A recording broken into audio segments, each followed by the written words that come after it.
Nagising akong nangangati na ang likod ko. Sumunod na linggo, nasugatan ang balat ko at namamagana. Di matanggap ng pamilya ko.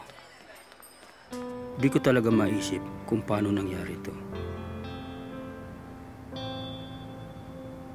Kala ko matatanggal ko pa.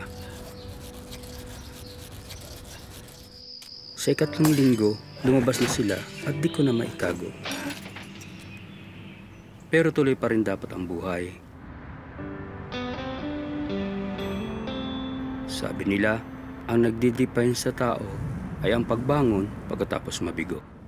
Pero di ako babangon. Ako ay lilipad.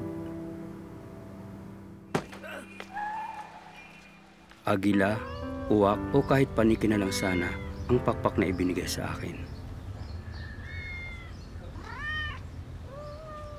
Eh ano nga ba ang magagawa mo sa pakpak ng manok?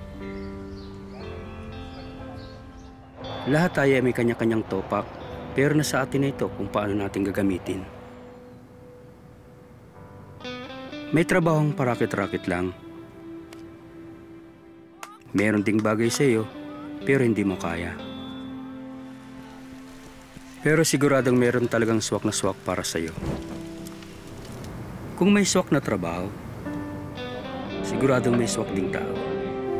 Naniniwala ba kayo sa love at first sight? Akala ko peke. Yung pala, totoo din ang pakpak niya. Pareho pala kaming mahilig sa dokito.